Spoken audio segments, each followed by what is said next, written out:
दोस्तों नमस्कार। आज है बुधवार 31 जुलाई सन 2024। दोस्तों अजय एस्ट्रो मनी गुरु ईडेबल ऑयल लगभग 9 खाद्य तेलों पर अपडेट देने वाला देश का पहला चैनल है। तिल, मूंगफली, castor seed, rice bran, cotton wash, sunflower, soybean, mustard, इन सभी पर जानकारी देने वाला देश का पहला चैनल है। दोस्तों आपने हमारे चैनल को बहुत पसंद किया है, बहुत मान दिया है, सम्मान दिया है। 1,62,000 से अधिक रजिस्टर्ड यूजर, 1,30,00,000 से अधिक व्यू और 8,000 से अधिक शो इस बात की सूचना दे रहे हैं कि आपने कितना प्यार और सम्मान हमारे चैनल को दिया है। आज के एपिसोड में हम चर्चा करेंगे तिल के ऊपर। सबकी नज़र दक्षिण कोरिया द्वारा टेंडर पर लगी हुई है, साथ साथ पाकिस्तान की तिल की फसलों के ऊपर भी चर्चा करेंगे, ब्राज़ील के तिल के ऊपर भी चर्चा करेंगे। जानिए रिपोर्ट विस्तार से। यदि चैनल पसंद आए तो सब्सक्राइब अवश्य कीजिएगा। साथ साथ हमारा साप्ताहिक न्यूज़पेपर जिसमें लगभग 42 कम्युनिटीज़ के अपडेट हम लगातार अपडेट विश्लेषण देते हैं। साथ साथ मंडियों के ताज़ा भाव आपको व्हाट्सएप पर प्रतिदिन अपडेट करते हैं। कीमत 3,000 रुपये वार्षिक, उसके लिए संपर्क कर सकते हैं। साथ साथ हमारी रेगुलर सर्विस जो खाद्य तेल, तिलहन, दलहन, मसाला, कपास, अनाज, इसकी विशेष रिसर्च रिपोर्ट के लिए संपर्क कर सकते हैं। नंबर स्क्रीन पे है। जानिए रिपोर्ट विस्तार से। दोस्तों गुजरात की मानसूनी फसल कोई खास नहीं बताई जाती है, और यदि हम फसल देखें, साथ साथ पाकिस्तान की भी तिल की फसल आने के समाचार हैं।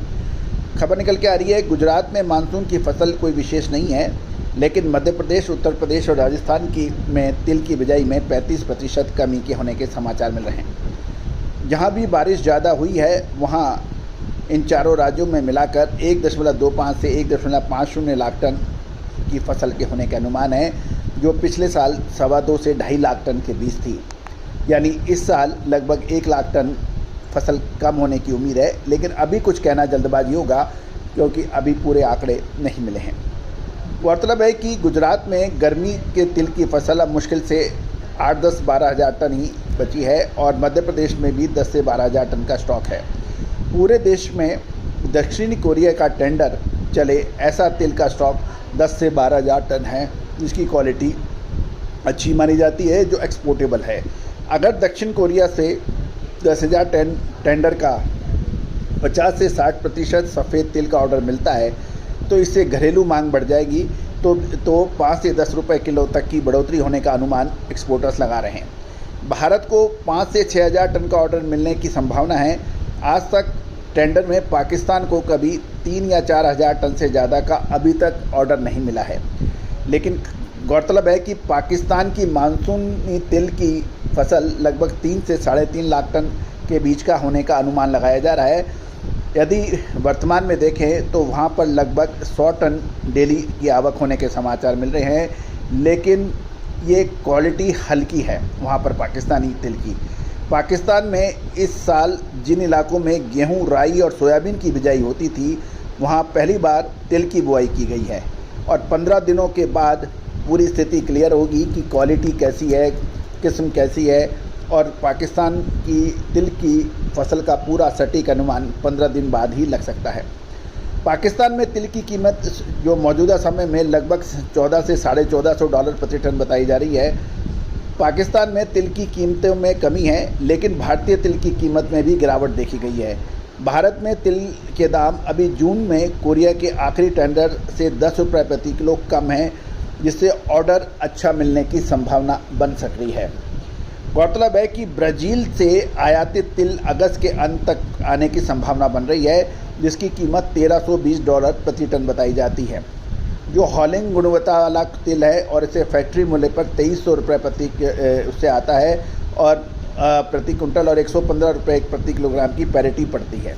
ब्राज़ील व दूसरे देशों से आयातित यानी इम्पोर्टेड तिल के बीजों को लगभग 1.5 से 2 साल के भीतर प्रोसेस करके निर्यात करना होता है, अन्यथा इन पर 100% आयात शुल्क लग जाता है, और आयात की अनुमति केवल कच्चे माल के रूप में आयात और री एक्सपोर्ट करने के लिए होती है। तो दोस्तों इम्पोर्टेड तिल के साथ ये एक चीज़ एक बहुत महत्वपूर्ण होती है कि यदि कच्चा तेल यदि बाहर से मंगाया है तो उसको पुनः निर्यात करना पड़ता है, और यदि वो नहीं कर पाता है इम्पोर्टर तो उसको लगभग इम्पोर्ट ड्यूटी 100% देनी पड़ती है। ये एक विशेष ध्यान देने वाली बात है। तो दोस्तों, आपको उम्मीद है कि ये महत्वपूर्ण जानकारियाँ आपके लिए लाभप्रद रहेंगी, इन्फॉर्मेटिव रहेगी, सूचनाप्रद रहेगी। दोस्तों, अधिक जानकारी विशेष रिसर्च रिपोर्ट के लिए संपर्क करें। सरसों के अंदर आने वाले 3 से 5 दिन महत्वपूर्ण रह सकते हैं। दोस्तों, आपको याद होगा लगभग 1-1.5 महीने पहले सरसों की जब बुरी तरह से पिटाई हुई थी, हमने तेज़ी की बात कही थी और सरसों इसमें तेज़ी बनी। सोया, सूरजमुखी, पाम, इन तेलों के अंदर कोई विशेष नहीं मूवमेंट बन रही है, क्योंकि आयातित तेल बंदरगाहों पर प्रचुर मात्रा में है। अब आने वाले 3 से 5 दिन कैसे रह सकते हैं, सितंबर अक्टूबर की क्या संभावना है, इन सब की विशेष रिसर्च रिपोर्ट आप संपर्क करें। याद रखिए, आपको 2023 अक्टूबर महीने में Mumbai international buyer sellers meet के अंदर, ग्लोबल बायर सेलर्स मीट के अंदर हमने नवंबर में खाद्य तेलों में अच्छी तेज़ी का अग्रिम विश्लेषण सबके सामने दिया था मंच पे। याद कीजिए, नवंबर के अंदर शानदार तेज़ी। फरवरी मार्च 2024 फसल सरसों की सर पर थी, शानदार फसल थी। उसके बावजूद भी हमने मार्च में अग्रिम तेज़ी का अग्रिम विश्लेषण दिया था, जो कि अक्षरत सत्य साबित हुआ था। विभिन्न पत्र पत्रिकाओं में ये छपा भी था। तो दोस्तों, तेज़ी आने से पहले तेज़ी और मंदी आने से पहले यदि मंदी का आपको सटीक आकलन मिलता है तो आपको व्यापार करना काफ़ी सुगम हो जाता है। All the very best, good luck, happy trading.